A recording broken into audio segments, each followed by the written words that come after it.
6th March today, and the deadline given to SBI by the top court to furnish the details on electoral bonds ends today. However, just 2 days before the deadline on March 4th, 2024, the SBI has filed an application in the Supreme Court requesting the apex court to extend the deadline for submitting the details on the purchase of electoral bonds to 30th of June.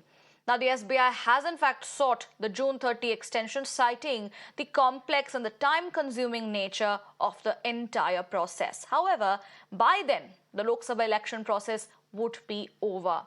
Now, last month, a 5-judge constitution bench struck down the electoral bonds, calling it unconstitutional. And not just this, the top court directed SBI to furnish details of the donors and who they donated to by today. This information will then be given to the Election Commission, which was in fact supposed to make this information public by 13th of March. Now, the opposition has not taken the SBI's request to extend the deadline lightly. The opposition has accused the SBI of hiding the information to shield the BJP, which was the largest beneficiary of electoral bond scheme. The Supreme Court had directed the State Bank of India to submit all details of those who purchased electoral bonds and those parties that received them. One day before the deadline, SBI files a plea saying that time is short. They require time till June, that is till the elections are over. So it's very clear what the SBI is doing. It is protecting the Modi government from the truth being known to the people of a possible quid pro quo that has happened between business houses and the Modi government, as the Supreme Court suspected. This is unacceptable.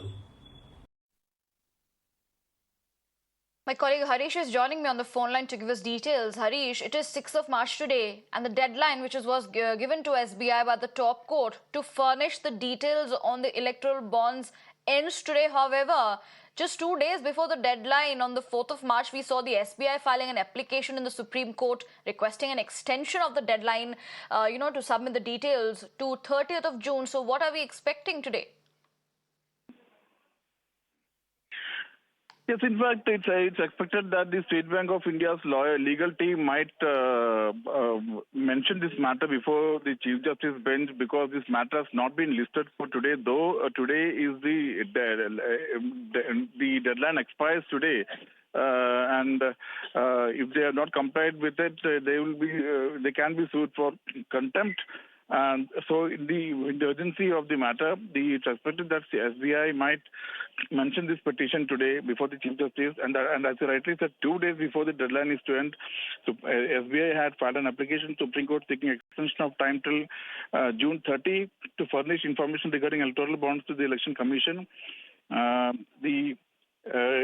per February 15 judgment, which Supreme Court which struck down electoral bonds came as unconstitutional.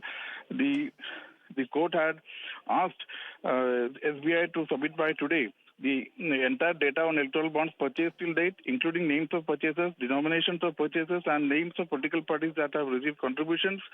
But the reason cited for them seeking extension is there are practical difficulties with the decoding exercise on the timeline fixed for it due to the stringent measures undertaken to ensure that the identity of donors was kept anonymous. Decoding of the electoral bonds and the matching of the donor to the donations made is a complex process and time-consuming. Data related to the issuance of bond and data related to the redemption of bond was kept recorded in 2 different silos, and while one is with the local branches, the other is in the Bombay branch. So these are the complexities cited by the SBI seeking more time. Back to you. Right. Harish, many thanks for joining us and giving us all the details and explainer at the fact that what are we going to expect today with the SBI looking for an extension in the submission of the details of the electoral bonds. Let's leave it at that.